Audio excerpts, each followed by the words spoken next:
बिस्मिल्लाहिर्रहमानिर्रहीम। अस्सलाम वालेकुम स्टूडेंट, आई होप कि आप सब खैरियत से होंगे। हमने लास्ट लेक्चर में यूनिट नंबर 1 और कुछ क्वेश्चंस कैसे अटैम्प्ट करते हैं, पेपर में अटैम्प्टिंग का पैटर्न क्या होता है, हमने उसको डिस्कस किया था। आज हमने यूनिट नंबर 3 की कुछ चीज़ें डिस्कस करेंगे। इसमें अगर कोई इशू है आप स्टूडेंट्स को, जो चीज़ें मैं मज़ीद बताना चाहती हूँ आपको वो बताऊँगी। सो यूनिट नंबर 3 में सबसे पहले आपके पास जो आपको चीज़ मैंने बतानी है वो ये है कि जब हम टोपोलॉजीज़ बच्चे पढ़ते हैं तो अक्सर स्टूडेंट्स टोपोलॉजीज़ को में डायग्राम बनाते हैं। ठीक है, सो अगर आप लोग डायग्राम बना रहे हैं तो आप लोगों ने उसको एक्यूरेट बनाना है। ठीक है, अदरवाइज़ डायग्राम की ज़रूरत नहीं होती। ओके, क्योंकि आपने जो काम करना है आपने उसको एक्यूरेट करना है। आपने कोई भी ऐसा काम नहीं करना जिससे आपके मार्क्स कटने के चांसेस बढ़ जाएं। ठीक है, सो अगर आपने डायग्राम बनानी है तो अच्छी बात है, इसमें कोई वो नहीं है कि आपने नहीं बनानी बिल्कुल भी। अगर आप बनाना चाहते हैं तो आप बना सकते हैं, लेकिन आपने उसको बिल्कुल एक्यूरेट बनाना है। अगर आपकी अच्छी है, आप अच्छी ड्राइंग कर लेते हैं, इसमें कोई ड्राइंग की ख़ास बात भी नहीं है, जस्ट एक कंप्यूटर्स बने हुए हैं। सो अगर आपने बनानी है डायग्राम तो आपने उसको एक्यूरेट बनाना है, उसको ऐसे ख़राब नहीं करना, गंदा मंदा नहीं बनाना। ठीक है, अगर आपने नहीं बनानी, आपको नहीं बनानी आ रही तो आप उसको रहने भी दे सकते हैं, कोई ज़रूरी नहीं है ये चीज़। ठीक है, सो एक तो ये पॉइंट था इसमें कि आपने डायग्राम, अगर कोई भी क्वेश्चन है, किसी भी क्वेश्चन में अगर कोई डायग्राम है तो आपने उसको तभी बनाना है जब आप उसको एक्यूरेटली बना सकते हैं। ठीक है, अदरवाइज़ आपको उसको बनाने की ज़रूरत नहीं है, क्योंकि ये कंप्यूटर सब्जेक्ट है, इसमें डायग्राम्स की इतनी इंपॉर्टेंस नहीं होती है जितनी साइंस सब्जेक्ट्स में होती है। सो आपने डायग्राम्स पे इतना एम्फेसिस नहीं देना, बजाय इसके आपने अपनी लर्निंग पे जो आपका कंटेंट है उसके ऊपर ज़्यादा ध्यान देना है। ठीक है, नेक्स्ट चीज़ जो आपको बतानी है वो ये है कि नोट्स में कुछ सारे क्वेश्चन आपको दिए गए हैं। ठीक है, कुछ क्वेश्चंस ऐसे होते हैं शॉर्ट क्वेश्चन में, जैसे कि आपके पास यहाँ पर एक शॉर्ट क्वेश्चन है, मैं आपको बताती हूँ। ये क्वेश्चन है question number 3, how many basic types of network topologies. ठीक है, इसमें क्वेश्चन में जस्ट पूछा हुआ है कि बेसिक टाइप्स क्या हैं नेटवर्क टोपोलॉजीज़ की। तो आपने इसमें जस्ट स्टेटमेंट में बताना है कि कितनी टाइप्स हैं और नीचे उनके नाम लिख देने हैं। अक्सर स्टूडेंट्स क्या करते हैं, ये अगर आपको शॉर्ट क्वेश्चन में आया है तो आपने सिर्फ नाम लिखने हैं। अक्सर स्टूडेंट शॉर्ट क्वेश्चन में भी इस हर टाइप को एक्सप्लेन करना शुरू कर देते हैं। ठीक है, ज़्यादा एक्सप्लेन ना भी करें तो वो 2-3 लाइनों में एक्सप्लेन कर देते हैं, तो इसकी बिल्कुल भी कोई ज़रूरत नहीं होती है, क्योंकि शॉर्ट क्वेश्चन आपका ऑलरेडी 2 मार्क्स का होता है या 3 मार्क्स का होता है। ठीक है, सो उसके लिए उन्होंने जितना क्वेश्चन पूछा है आपने उसका टू द पॉइंट जवाब देना होता है। मैंने आपको पहले भी लेक्चर में बताया था। सो अगर आपको नाम पूछने तो आपने सिर्फ उनके नाम बताने हैं, आपने उनको एक्सप्लेन नहीं करना। ठीक है, लेकिन अगर यही सेम क्वेश्चन आपको लॉन्ग में आ जाता है कि how many basic types of network topology और आगे उन्होंने एक्सप्लेन नहीं भी लिखा, तो तब आपको पता होना चाहिए कि लॉन्ग क्वेश्चन है और आपने उनको एक्सप्लेन करना है, तो फिर आपने नाम के साथ उनको एक्सप्लेन भी करना है। ठीक है, सो ये एक कॉमन मिस्टेक है जो सारे स्टूडेंट्स करते हैं, जो आपने नहीं करनी। आप लोग घर बैठे हुए हैं, हम लोग फ़ेस टू फेस बात नहीं कर सकते, डिस्कस नहीं कर सकते कि हमने पेपर कैसे अटैम्प्ट करना है। सो ये लेक्चर स्पेशल आपको वो चीज़ें बताने के लिए है कि आपकी कोई भी जो पॉइंट है पेपर अच्छा करने का वो आपका मिस ना हो जाए। ठीक है, अब यहाँ पर आपको एक क्वेश्चन है, डिफाइन टोपोलॉजी। आपने टोपोलॉजी डिफाइन कर दी। ठीक है, the structure consisting of path switches that provides a communication interconnection among nodes of a network called topology.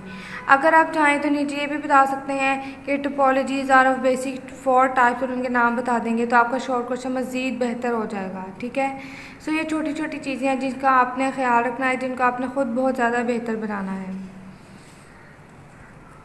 अब यहाँ पर ये क्वेश्चन है, write the names of application layer protocol. So आपने लिखा some of the most widely use application layers protocol are FTP, HTTP, SMTP। So आप लोगों ने इसके आगे इनकी एब्रीविएशंस लिखी हुई हैं, आपने इन ब्रैकेट में इनके पूरे पूरे नाम भी लिखने हैं। ठीक है, इससे आपके क्वेश्चन पे ज़्यादा अच्छा इफेक्ट पड़ेगा और आपने खाली इनकी एब्रीविएशन नहीं लिखनी, आगे इनके नाम भी लिखने हैं। सो ये आपने अपने दिमाग में, माइंड में चीज़ को रखना है कि आपने जब भी ऐसा कोई क्वेश्चन हो तो आपने खाली एब्रीविएशंस नहीं लिखनी, बल्कि उसके एब्रीविएशन को बताना भी है कि ये किसकी एब्रीविएशन है। आप उसको ब्रैकेट में भी बता सकते हैं और ब्रैकेट के अलावा भी बता सकते हैं। Okay, next thing, next thing ये देखें, लॉन्ग क्वेश्चन में क्वेश्चन नंबर 1 है what are the components of communication system. अगर ये क्वेश्चन आपको शॉर्ट में आता तो आपने just components of communication system ये लिखना था और उसके नाम लिखने थे, ठीक है। लेकिन अब ये क्वेश्चन आपको लॉन्ग में आया है तो आपने प्रॉपर पहले कम्युनिकेशन सिस्टम की डेफिनीशन बतानी है, उसके बाद उसके कंपोनेंट्स के नाम बताने हैं, फिर एक एक करके उन कंपोनेंट्स को आपने डिफ़ाइन भी करना है, उनको एक्सप्लेन भी करना है कि वो कंपोनेंट्स क्या होते हैं, कैसे होते हैं, एग्जाम्पल्स के साथ, ठीक है। सो ये डिफरेंस है लॉन्ग क्वेश्चन में और शॉर्ट क्वेश्चन में कि शॉर्ट क्वेश्चन में आपने मार्क्स के हिसाब से एक्सप्लेन करना होता है, लॉन्ग क्वेश्चन के मार्क्स ज़्यादा होते हैं और लॉन्ग क्वेश्चन में इसलिए आपने ज़्यादा एक्सप्लेन करना होता है। क्वेश्चन नंबर 2 है differentiate between postal address and layered network. So आप चाहें तो इन दोनों को ऐसे टेबल की फॉर्म में भी लिख सकते हैं, लेकिन अगर ये क्वेश्चन आपको लंबा लग रहा है तो आप इनको पैराग्राफ की फॉर्म में भी लिख सकते हैं। आप पहले पोस्टल सिस्टम की हेडिंग देकर पोस्टल सिस्टम बता दें, फिर आप लेयर्ड नेटवर्क की हेडिंग देकर लेयर्ड नेटवर्क बता दें, क्योंकि लॉन्ग क्वेश्चन में अक्सर टेबल बनाना मुश्किल होता है, बच्चे नेक्स्ट पेज पे जाना होता है तो वो भूल भी जाते हैं। तो आप इस क्वेश्चन को पैराग्राफ की फॉर्म में भी कर सकते हैं हेडिंग्स देकर, ठीक है। ये जैसे इसकी हेडिंग में आ जाएगा एप्लीकेशन लेयर, ट्रांसपोर्ट लेयर, जो भी हेडिंग्स बन रही हैं आप वो हेडिंग्स के साथ हेडिंग पैराग्राफ की फॉर्म में भी इस क्वेश्चन को सॉल्व कर सकते हैं। और लास्ट थिंग ये बतानी थी कि आप जो नोट्स लेकर गए हैं स्कूल से, उसमें यूनिट नंबर 3 जो है वो पेज नंबर 72 तक है, पेज नंबर 73 एंड 74 मिसिंग था, ठीक है, वो प्रिंटिंग में मिस्टेक हो गई थी। सो आप पेज नंबर 73 और 74 जो है जब भी स्कूल आएँ तो आप वहाँ से स्कूल से ले सकते हैं, आपको ये पेज मिल जाएगा, ठीक है। तो आपने ये देख कर परेशान नहीं होना कि ये पेज मिसिंग है, क्योंकि आपके एक्सरसाइज के जो लॉन्ग क्वेश्चन है दो वो इन्हीं पेजेस पर हैं। तो आपने स्कूल से आकर इस पेज को ले लेना है, ठीक है, और अपने नोट्स के साथ रख देना है। इसमें आपको जो एक्सरसाइज के लॉन्ग क्वेश्चन है वो सॉल्व करके बताए गए हैं, ठीक है, और जो लॉन्ग क्वेश्चन है सारे वो इसमें बताए गए हैं, ठीक है। सो आपने यूनिट नंबर 3 के बारे में भी जो चीज़ें रह गई थी बताना ज़रूरी थी वो मैंने आपको बता दी हैं। आपका फर्स्ट टर्म का सिलेबस कंप्लीट हो चुका है यूनिट नंबर 1 एंड 3। सो आपने इसको अच्छे से लर्न करना है। कॉपीज़ पे आपने सारा काम नहीं करना, सारे क्वेश्चन नहीं करना है, क्योंकि आपको नोट्स में ऑलरेडी सब बना कर दे दिया गया है।